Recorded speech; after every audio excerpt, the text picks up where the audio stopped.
નમસ્કાર મિત્રો, અમારા નવા વિડીયોમાં આપ સૌનું હાર્દિક સ્વાગત છે। મિત્રો, આજે આપણે વાત કરીશું એક અસામાન્ય સમોસાવાળો। આજનું ભારત ઘણું જ અદ્ભુત છે। કંઈ કહેવાય નહીં ક્યારે તમને કેવી અજબ ગજબ વ્યક્તિ મળી જાય। વાત જાણે એમ છે કે મારી નોકરી તરફથી ઘરે જવાની ટ્રેનની એ મુસાફરીની વાત છે। હું સાંજે 6:30 કલાકે ચર્ચગેટથી ટ્રેનમાં બેઠો। જ્યારે ટ્રેન મરીન લાઇન છોડવાની તૈયારીમાં જ હતી અને ત્યાં એક સમોસાવાળો ખાલી બાસ્કેટ લઈને ત્યાં આવ્યો અને મારી બાજુની જ સીટ પર બેઠો। તે ડબ્બામાં ઘણી છૂટી છવાઈ જગ્યા ઉપર ઘણા બધા લોકો બેઠા હતા અને તે મારાથી થોડા જ અંતરે બેઠો હતો। મેં એની સાથે વાતો કરવાનું શરૂ કર્યું। મેં કહ્યું, આજે તમારા બધા જ સમોસા વેચાઈ ગયા લાગે છે? સમોસાવાળો સ્મિત કરતા, હા, ભગવાનની દયાથી બધા જ વેચાઈ ગયા। મેં કહ્યું, હું ખરેખર એ વિચારથી દુઃખી થાવ છું કે તમે લોકો આવા એકને એક કંટાળાજનક કામથી થાકી નથી જતા?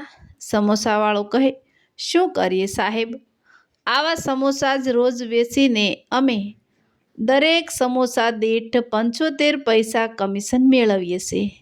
મેં કહ્યું, ઓહ, ખરેખર? તમે એક દિવસમાં કેટલા નંગ સમોસા વેચાણ કરો છો?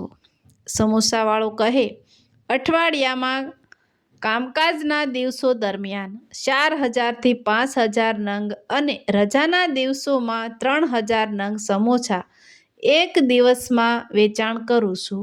અને હું થોડીવાર માટે કાંઈ જ બોલી ના શક્યો અને એની સામે અવાક બનીને તાકી જ રહ્યો। કારણ ફક્ત એટલું જ કે એ માણસનું કહેવું હતું કે તે રોજના 3000 નંગ સમોસા વેચે છે। એક નંગ દીઠ 75 પૈસા કમિશન એટલે તેની રોજની આવક કમાણી ₹2000 છે। તેથી તેની દર મહિનાની 60,000ની કમાણી થાય છે। હે ભગવાન! હવે હું તેની પાસે વાતચીત કરવા લાગ્યો, જે હવે ટાઈમપાસ ન હતો। મેં કહ્યું, તમે આ સમોસા જાતે બનાવો છો? સમોસાવાળો કહે, ના સાહેબ, અમે સમોસા બનાવનારના ત્યાંથી તૈયાર સમોસા મેળવીએ છીએ અને ફક્ત તેને વેચીએ છીએ અને પછી માલિકને બધા જ પૈસા આપી દઈએ છીએ।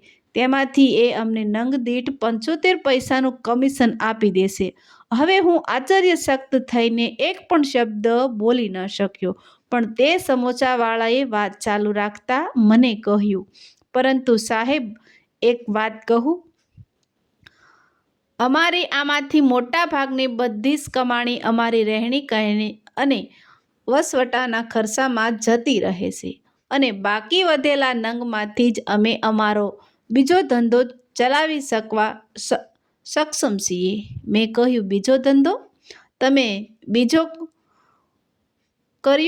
કયો ધંધો કરો છો?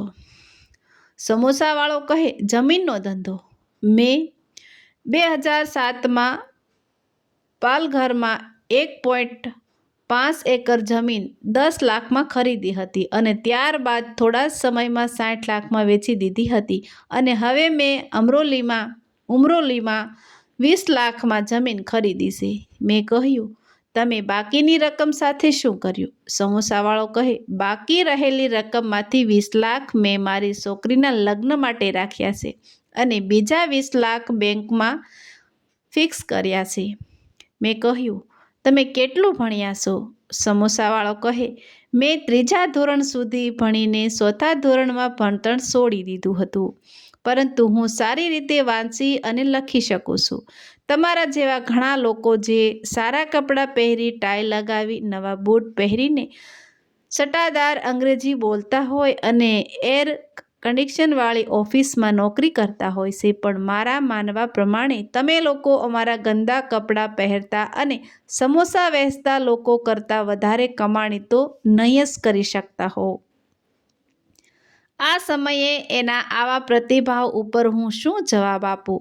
કારણ કે હું એક લાખોપતિ સાથે વાત કરી રહ્યો હતો અને ત્યાં જ ટ્રેન ખરા સ્ટેશન પર ઊભી રહી અને સમોસાવાળો તેની જગ્યા પરથી ઊભો થયો અને મને કહ્યું, સાહેબ, મારું સ્ટેશન આવી ગયું છે. તમારો આગળનો દિવસ શુભ અને મંગલમય જાય તેવી આશા સાથે આવજો.